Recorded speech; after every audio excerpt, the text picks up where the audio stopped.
শীত তো প্রায় যাবার মুখে, তাই আমি বলবো একবার হলেও ফুলকপি দিয়ে পরোটা বানিয়ে খেয়ে দেখো। সারা বছর তো অবশ্যই ফুলকপি আমরা পেয়ে থাকি, কিন্তু শীতের ফুলকপি আলাদাই স্বাদ থাকে। তাই আজকে তোমাদের সাথে ভিডিওর মাধ্যমে শেয়ার করলাম ফুলকপির পরোটা। রেসিপিটা ভালো লাগলে প্লিজ আমার চ্যানেলটিকে লাইক করে দিও। তবে দেখে নাও আমি এটা কেমনভাবে তৈরি করি। ফুলকপির পরোটা করার জন্যে আমি একটা মাঝারি সাইজের ফুলকপি থেকে ফুলগুলোকে দেখো ছাড়িয়ে নিয়েছি, তারপরে সেগুলো ভালো করে ধুয়ে নিয়েছি। এবারে ফুলকপিটা আমি গ্রেট করে নেব, তাই গ্রেটারের যে দিকটা বড় ছিদ্র রয়েছে সেই দিকটা দিয়ে গ্রেট করে নেব। তোমরা যদি মনে করো চপারে চপ করে নেবে সেটাও করে নিতে পারো। ফুলকপির ফুলের অংশটা আমি গ্রেট করে নিলাম, আর দেখো ডাটির দিকটা ফেলে দিচ্ছি। এই রকমভাবে সব কটা আমি গ্রেট করে নেব। আর দেখো বড় ছিদ্র দিয়ে গ্রেট করলে কি হয়, বেশ একটু দানা দানা থাকে, একদম মিহি পেস্ট হয়ে যায় না। এবারে এর মধ্যে দিয়ে দিলাম হাফ চামচের মতো নুন। নুনটা দিয়ে ভালো করে ফুলকপিটাকে চটকে নিয়ে 2 মিনিটের জন্য এটা চাপা দিয়ে রেখে দেব। তাহলে দেখবে বেশ খানিকটা কিন্তু ফুলকপি থেকে জল বেরোবে। ভালো করে মাখিয়ে নিয়ে এটা চাপা দিয়ে রেখে দিলাম। ততক্ষণ আমি ময়দাটা মেখে নিচ্ছি। তোমরা চাইলে আটা দিয়েও করতে পারো, আমি ময়দা দিয়ে করছি। 2 বাটি ময়দা নিয়ে নিলাম, তার মধ্যে দিয়ে দিলাম স্বাদ অনুযায়ী নুন আর 2 চামচের মতন রিফাইন তেল। প্রথমে তেলটা দিয়ে ভালো করে ময়দার সাথে মাখিয়ে নিলাম।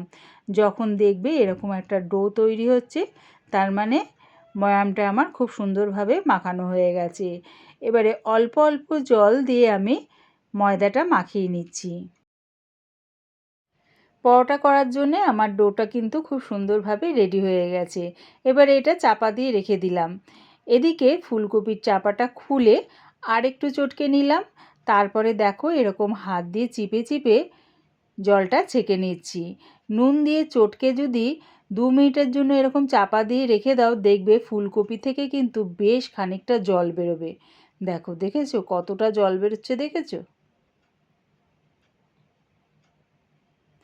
আর এই রকমভাবে যদি জলটা চিপে বার করে ফেলে দাও, তাহলে যখন স্টাফিংটা দেবে ফুলকপির, পরোটাটা কিন্তু জলা জলা হবে না। দেখো জলটা চেপে নিয়ে বার করে ফেলে দিলে ফুলকপিটা কত ঝরঝরে হয়েছে। এবার এর মধ্যে দিয়ে দিলাম বেশ খানিকটা ধনেপাতা কুচি, হাফ চামচ গোটা জিরে আর হাফ চামচ ঝাল লঙ্কার গুঁড়ো। তোমরা চাইলে লঙ্কার গুঁড়োর বদলে কাঁচা লঙ্কা ব্যবহার করতে পারো। আর আমি এর মধ্যে একটা চিজের কিউব এরকম গ্রেটার দিয়ে গ্রেট করে দিচ্ছি। এটা চাইলে তোমরা দিতেও পারো, আবার নাও দিতে পারো, তবে এটা দিলে স্বাদটা বেশ কিন্তু আরও ভালো হয়। একবার হলো এরকম চিজ দিয়ে ফুলকপির পরোটা বানিয়ে খেয়ে দেখো, দারুণ খেতে লাগে। সব কিছু এবারে দেখো ভালো করে মাখিয়ে নিলাম। এবারে ময়দার ডোটা আবারও একটু মাখিয়ে নিচ্ছি, তারপরে এর থেকে লেচি কেটে নেব। রোজকার যে পরোটা আমরা করে থাকি তার থেকে বেশ একটু বড় লেচিই করলাম। কোনো কিছু স্টাফিং দিয়ে যদি পরোটা করা হয়, রোজকার পরোটার থেকে লেচিটা কিন্তু একটু বড় করলে স্টাফিংটা খুব সুন্দরভাবে ঢুকিয়ে পরোটাটা করা যায়। একটা লেচি নিয়ে প্রথমে গোল করে নিলাম, তারপরে দেখো এরকম আঙুল দিয়ে ঘুরিয়ে ঘুরিয়ে একটা বাটির শেপ দিয়ে নিলাম। যতটা আমার পুর ধরবে ততটা আমি এর মধ্যে দিয়ে দিলাম।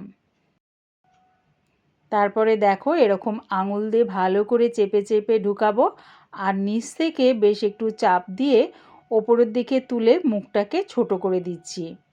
দেখো ঠিক এই রকমভাবে আমি মুখটাকে বন্ধ করে দিলাম। মুখটাকে বন্ধ করে নিয়ে তারপরে দেখো এই যে ছুচালো মুখটা রয়েছে এটাকে ভালো করে চেপে ঢুকিয়ে দিলাম, তারপরে আবার গোল করে নিলাম। পরোটাটা আমি ময়দা দিয়ে বেলে নিচ্ছি, তবে বেলার সময় কিন্তু একটু সাবধানে বেলো, জোরে চাপ দিয়ে বেলো না, তাহলে কিন্তু ফেটে যাওয়ার সম্ভাবনা থাকে। তাই আলতো হাতে দেখো ঘুরিয়ে ফিরিয়ে পরোটাটা আমি বেলে নিলাম। পরোটাটা আমি গোল করে বেলে নিয়ে যে এক্সট্রা ময়দাটা আছে সেটা ঝেড়ে ফেলে নিলাম, তারপরে তাওয়ায় দিয়ে দিলাম। গ্যাসটাকে মিডিয়ামে রেখে তাওয়াটা বসিয়ে দিয়েছিলাম। পরোটাটা দিয়ে এদিক ওদিক করে প্রথমে লাল করে একটু সেঁকে নিয়ে তারপরে রিফাইন তেল দিয়ে দুদিকটা উল্টে পাল্টে বেশ লাল লাল করে ভেজে নামিয়ে নেব। তোমরা চাইলে এটা ঘি দিয়ে বা বাটার দিয়ে পরোটাটা সেঁকে নিতে পারো। আমি এটা রিফাইন তেল দিয়ে উল্টে পাল্টে বেশ লাল লাল করে ভেজে নিলাম। দুদিকটা উল্টে পাল্টে বেশ লাল লাল করে ভেজে নিলাম। এবার এটা নামিয়ে নিলাম। আবার একটা তোমাদের স্টাফিং ভরে দেখাচ্ছি। একটা লেচি নিয়ে প্রথমে গোল করে নিলাম, তারপরে দেখো আঙুল দিয়ে ঘুরিয়ে ঘুরিয়ে একটা বাটির শেপ দিয়ে নিলাম। যতটা সম্ভব ততটা ফুলকপির স্টাফিং ঢুকিয়ে নিয়ে তারপরে দেখো এরকম চেপে চেপে ফুলকপির স্টাফিংটা ভেতরে ঢুকাচ্ছি, আর নিচ থেকে দেখো চাপ দিয়ে মুখটাকে ছোট করছি। দেখো ঠিক এইরকমভাবে মুখটাকে বন্ধ করে নিলাম। মুখটা বন্ধ হওয়ার পর যে দেখো এরকম ছোচালু মুখটা বেরোচ্ছে, এটাকে ঘুরিয়ে ভেতর দিকে ঢুকিয়ে দিলাম, তারপরে গোল করে নিলাম। মুখটা যদি ঠিকঠাকভাবে বন্ধ করা হয় তাহলে দেখবে ফেটেও যাবে না, আর ভেতর থেকে ফুলকপির স্টাফিংটা বেরিয়েও আসবে না। একটা তোমাদের ময়দা দিয়ে বেলে দেখিয়েছি, আরেকটা আমি তেল দিয়ে বেলে নিচ্ছি। তোমরা যে যেরকম পারবে সেরকম বেলে নিতে পারো। ময়দা দিয়েও বেলতে পারো, আবার তেল দিয়েও বেলে নিতে পারো। লেচিটাকে রিফাইন তেলে একটু ডিপ করে তারপরে দেখো ঘুরিয়ে ফিরিয়ে পরোটাটা আমি বেলে নিলাম। তারপরে এটা তাওয়ার মধ্যে দিয়ে প্রথমে উল্টে পাল্টে লাল লাল করে সেঁকে নিলাম, তারপর রিফাইন তেল দিয়ে উল্টে পাল্টে বেশ লাল লাল করে সেঁকে নিচ্ছি। অবশ্যই কিন্তু গ্যাসটাকে মিডিয়ামে রেখে পরোটাটা সেঁকো।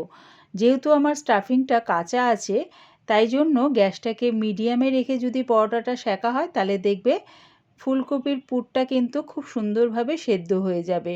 আর যদি গ্যাসটাকে হাই ফ্লেমে রেখে পরোটাটা সেঁকো তাহলে দেখবে বাইরে দিয়ে এটা হয়ে গেছে অথচ ফুলকপিটা সেদ্ধ হয়নি। সবটা আমি একই রকমভাবে ভেজে নামিয়ে নিলাম। একটা পরোটা তোমাদের ছিঁড়ে দেখাচ্ছি, দেখো। দেখো ফুলকপির স্টাফিংটা যদি বেশি করে দেওয়া হয় দেখতে কতটা সুন্দর লাগছে দেখেছো, আর খেতেও কিন্তু দারুণ লাগে। এটা শুধু শুধুই খাওয়া যায়। পুরো ভিডিওটা দেখার জন্যে প্রিয়া ইপসা কিচেনের থেকে তোমাদের সবাইকে অনেক ভালোবাসা রইল।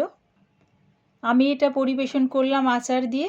তোমরা চাইলে রায়তা দিয়ে খেতে পারো, আবার শুধুও খেতে পারো। ফুলকপির পরোটার রেসিপিটা ভালো লাগলে প্লিজ আমার চ্যানেলটিকে সাবস্ক্রাইব করে দিও।